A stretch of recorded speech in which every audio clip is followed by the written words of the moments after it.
Our Doge discussion last week was fairly controversial. The video got a lot of views, but the like to dislike ratio was like, 60-40. So it was very controversial. The 60 was in the like direction. So still there was more people that liked the video than disliked the video, but there were still quite a bit of people that disliked the video.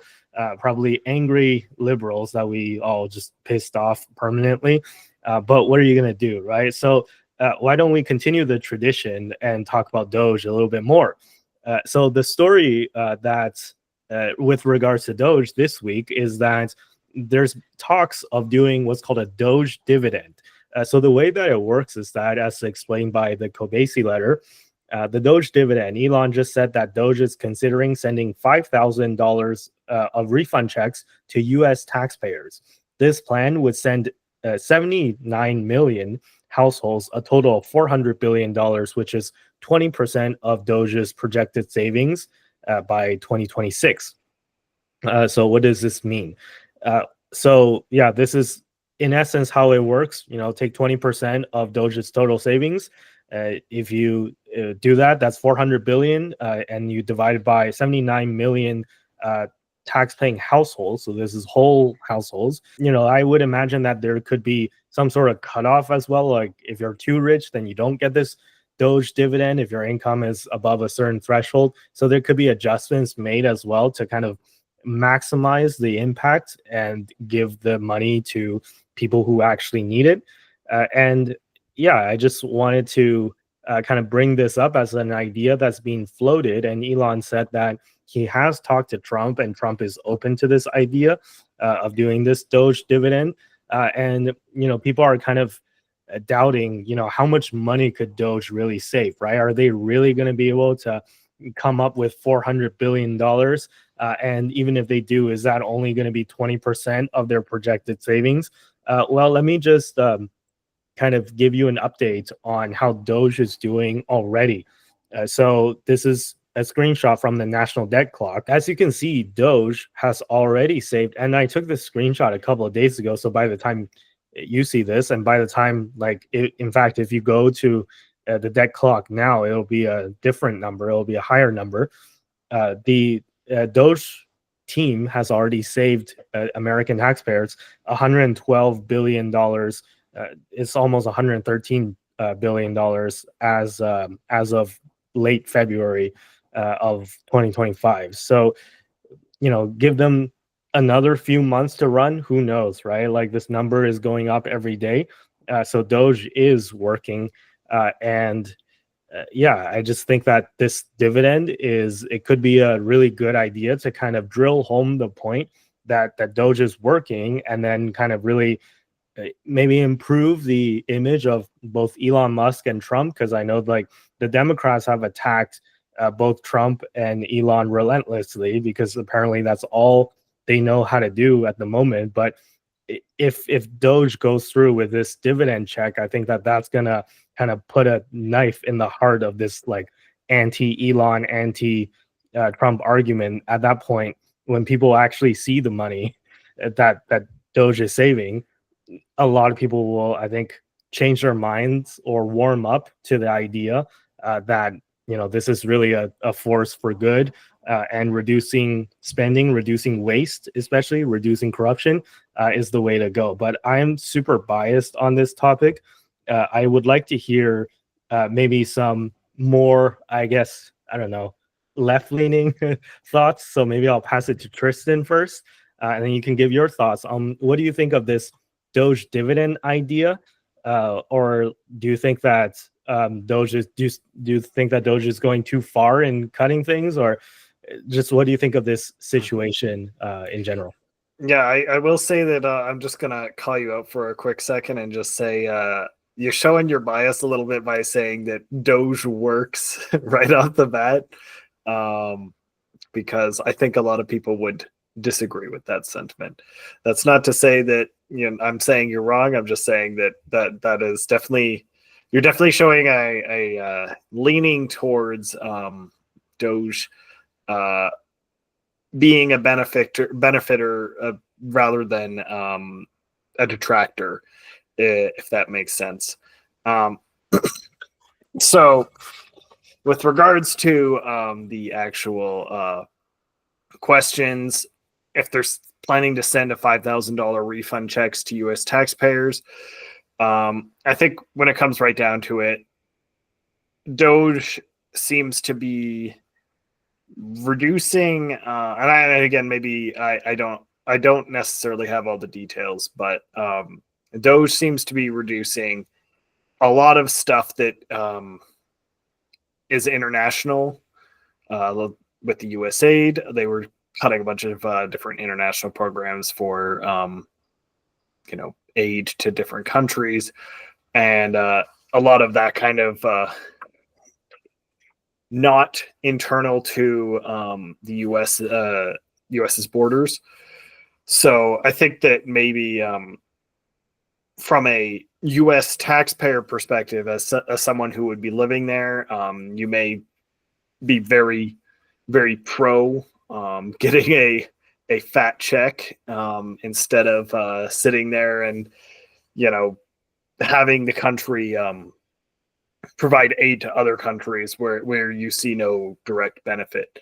So and on that front, I think that maybe there's a reasonable argument to be made that the U.S. is maybe weakening its international perspectives across the board just by reducing aid and reducing its kind of the perspective of other countries that the U.S. is super great and that's where they want to aspire to be. A lot of immigrants and such are like the top people from other countries are pretty much always looking at the U.S. as like a top place to immigrate to, which has given the U.S. significant economic gains over the years by the fact that they've been able to gather the majority of the world's top talent. So this may be an area where DOGE is going to be acting negatively by reducing kind of that essentially pro-US propaganda. If you have got a lot of US aid, you're more likely to go to the US to immigrate. And again, maybe this is a little bit of speculation on that front. With regards to like some of their other cuts, like with government workers and such, I think that it's likely that there is a significant amount of areas in which there could be efficiencies made through reducing some of the bureaucracy in the government.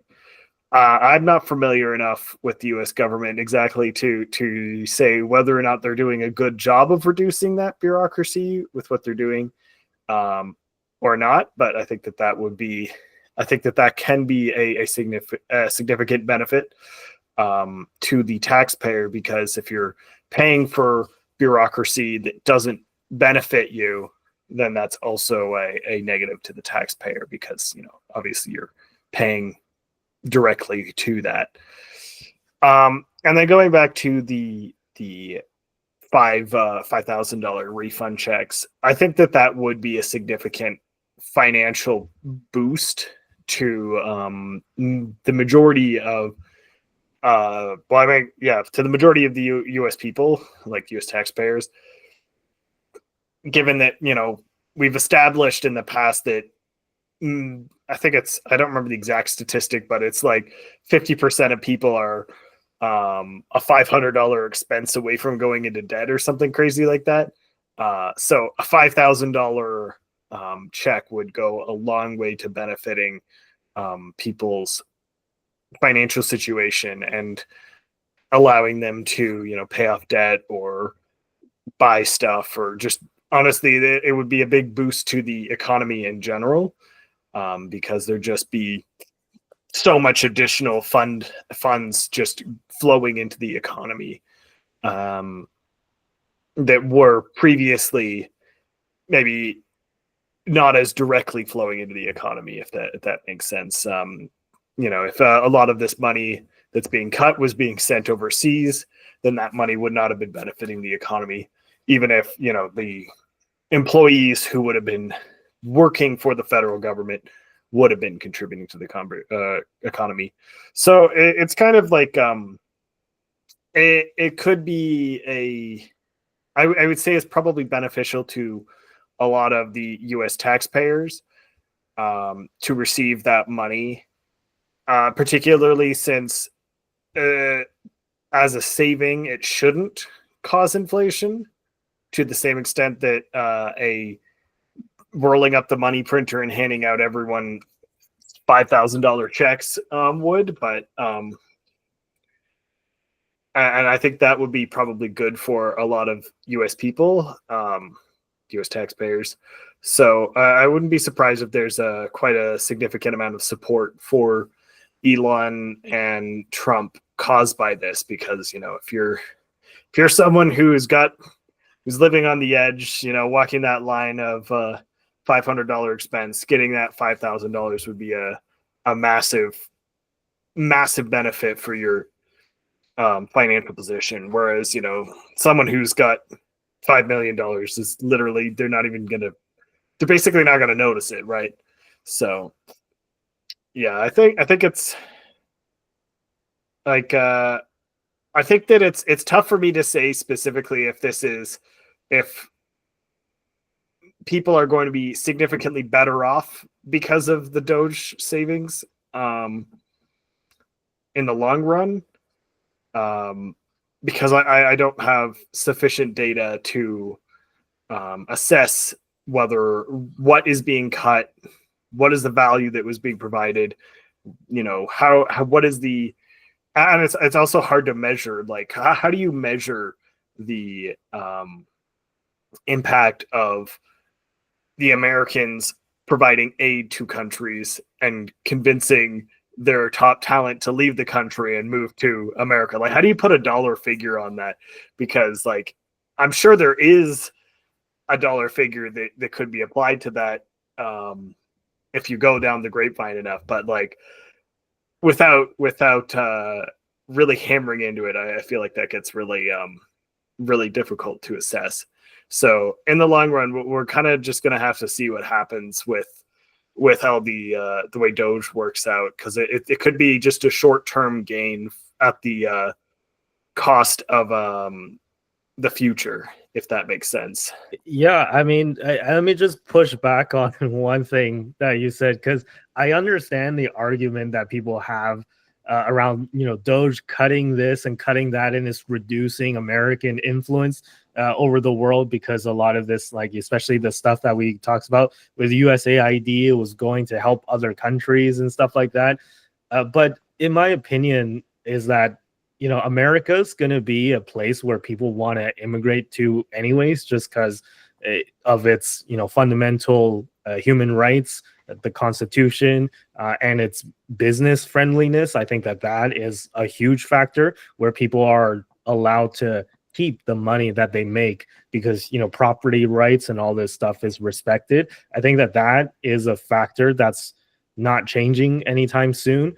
And you know, I don't think, like, a lot of the stuff that we talked about last week, where it was revealed that USAID was funding like Kenyan pottery classes, like, I really think that we could just do without, and like Kenyan people would be just as willing to move to the United States without the pottery classes. So I just don't see a lot of value in many of the things that Doge has cut. And, you know, the argument that, you know, you're cutting government workers and all this stuff. Well, you know, if they cut a bunch of government workers and there's like, I haven't seen any evidence of like social services breaking down. Maybe you can say, oh, you just haven't seen the effect yet. It'll come, but I'm still waiting, right? Like, I just think that a lot of efficiencies can be found. And it's just like, the money is better given back to the taxpayer, because essentially it's like a tax cut, right? When they find savings and then they give it back to the taxpayer. So I think that is a lot more efficient use of the money. So rather than collecting it and then wasting it overseas. But obviously I'm super biased on this. Sunil, I know you've been waiting for a long time, and I see you writing stuff down. So I'm sure you have a lot to say about this. So I'm going to pass the mic to you. I don't think that the fear mongering around the Doge cuts is really connecting with most voters. Like the voters who are being crybabies are people who are always crybabies about Trump. So I just don't think it's actually making a difference. Like nobody gives a shit what the Democrats have to say about most things at this point in time. They've already marginalized themselves into getting one of the worst defeats in modern history.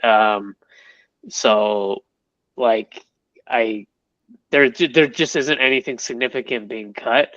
U.S. aid, a lot of people want to talk about it being this amazing charitable thing that America does, but it is very much a modern form of imperialism. Like a lot of the programs within U.S. aid are tied to U.S. intelligence and U.S. Defense Department, and I'm sure there was good things being funded, but I don't think America's influence is going to be significantly impacted because they get rid of all these elitist pet projects that are basically funneling money into family networks and stuff. And that's really what I believe U.S. aid was being used for. I think it was a lot of corruption. I said last week it's a lot of people deny that it's corruption because it is a legalized form of corruption, but that's what happens when big government budgets get bloated. You get a lot of people who are able to extract value from government money by just, I don't know, like there's a lot of contractors who make a lot of money off the government by not providing a lot of value. So there's a lot of ways you can extract value here. I think it's also important to actually analyze what America First truly means. And that does mean America does have to pull back from a lot of its commitments around the world that have a very negative impact on individuals who are usually in the working class. Like, for example, America's commitments have led it to be the reserve currency in the world, which is effectively like put like a Dutch disease type pressure on America's working class and America's industrial capacity. So I think people really understand how much cost America's, like middle America faces when it comes to like America maintaining this like imperialistic system around the world where they run everything. Like it actually is something that bears a lot of cost for America. So if America was gonna really truly go America first, it does mean that they have to pull back from a lot of these kinds of commitments. And it does mean that America essentially has to gut their federal government, because a lot of people will talk about government programs and they'll just get emotional about them and talk about them for the, oh, like, well, this is named like the child welfare bill, and then they'll get emotional about the name of the program, but not actually do the due diligence to see if that program's actually moving the needle. I think it's more likely that the bloated federal governments of the Western world are where most of the waste is, and not at the state or provincial level governments where they actually have a direct relationship with the voters, while federal governments kind of get to sit on top of the system and extract whatever value they have, mess with money supply, whatever they're doing. So I just don't think that people really understand the implications of America First and what that really means for these programs in America, and how the federal government allocates resources on behalf of the people. That this is going to be like a major shift. In terms of like Doge and the $5,000 check, I won't get too into the details of how much money is going to get sent to households, because it seems like the Trump administration is already kind of walking back the exact figures. But a lot of people are just going to attack it from being a political gimmick. Some people will even argue that if you're going to save money, you should just lower the deficit rather than pay a big stimulus. It's not necessarily clear if America needs a stimulus or not. I don't want to get too into that aspect of it. Generally, I think that like if you are if you want to stimulate the economy, the most market efficient way to do it is to just hand out checks to your citizens. I think that a lot of people are already arguing this is inflationary. Like a lot of Bitcoiners are arguing that. I don't think they get that like if the stimulus is funded through like essentially cutting jobs in the government and cutting money out of the government. If it's funded through savings, it's not inflationary. There's no M2 money inflation, at least, so I don't anticipate a lot of inflation. It's also like $5,000 where every single American gets to spend that where they want. It's probably not going to flow to it's not going to flow to the same places. It's going to be very diverse how money is going to spend. So I just don't see much of an inflationary impact here, especially if they actually are able to like bend the curve on spending.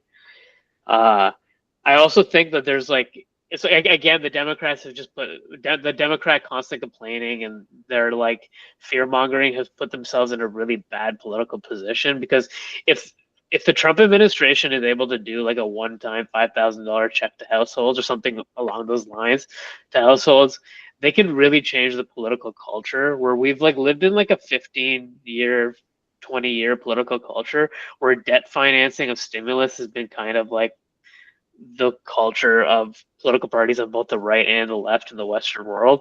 I actually think that if you actually change the political culture suddenly to where you convince the American public to fire federal public servants, and there's going to be an immediate financial benefit to citizens.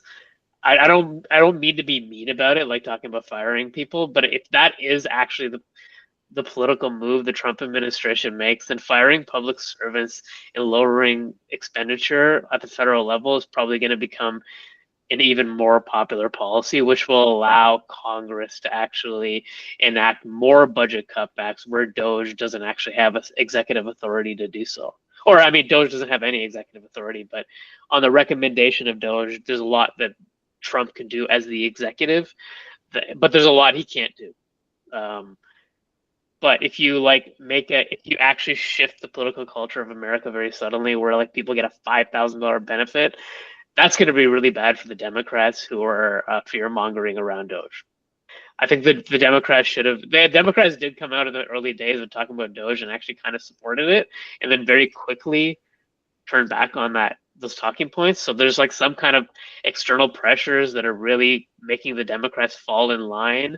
I'm not exactly sure what that is, but I think that the Democrat talking points are one where the voters are mostly ignoring it. The voters that are pissed off are the ones who are going to get pissed off anyways. There's a lot of people who are pissed off who are people who extract value from governments, and I just think that this like culture change of like actually hitting budget deficits really hard is something that's probably going to spread across the Western world. I think that if you get like a popular $5,000 dividend, I think that a lot of people around the Western world are probably going to start demanding that their governments do the same thing. To be honest, here in Ontario, we're having an election, and Doug Ford, who's the premier of Ontario, is actually trying something similar to the DOGE dividend, except instead of 5,000 US dollars, he's giving 200 Canadian dollars to everyone. So quite a bit smaller, and he's doing it right before an election. So it seems very obvious that he's trying to buy votes, but I guess the idea is good, that it should be returning taxpayer money that the government saved, if it is actually saved, back to the taxpayer as much as possible. But yeah, I mean, I can definitely see your point, Zillennial, about this kind of idea spreading to other countries all over the world, especially liberal Western democracies. I think that is a trend that is happening, and it's really, to your point, Zillennial, I won't speak too much on this because we got to move on for the sake of time. But one last point that to what you said earlier, Zillennial, it is really bizarre that the Democrats are so against it. It just seems like whatever Trump says or whatever Elon says at this point, that they're just going to be automatically against, no matter if it's a good idea or a bad idea, because the thing for DOGE, like this idea of government using, or the executive, i.e. the president or the president's administration, using the executive power to save without going through Congress.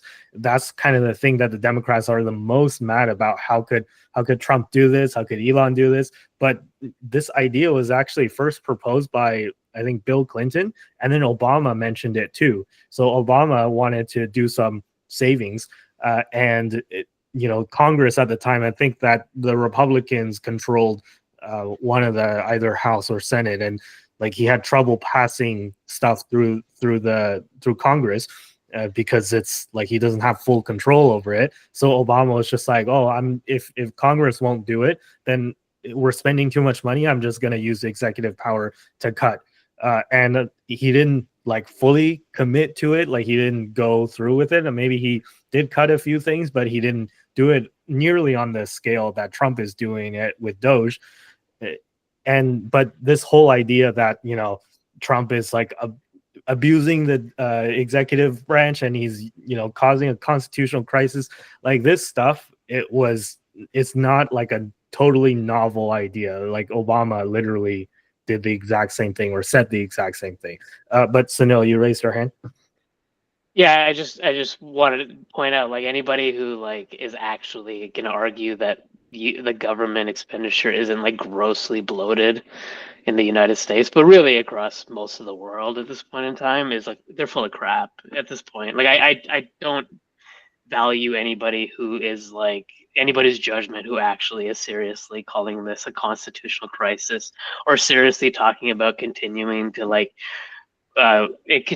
have like interest rate expenses like grow faster than GDP. Like this is not a formula for success for any country in the world. And anybody who's like seriously arguing that like the status quo should continue is full of shit. You can blurt that out if you need to, but yeah, that's kind of what I think.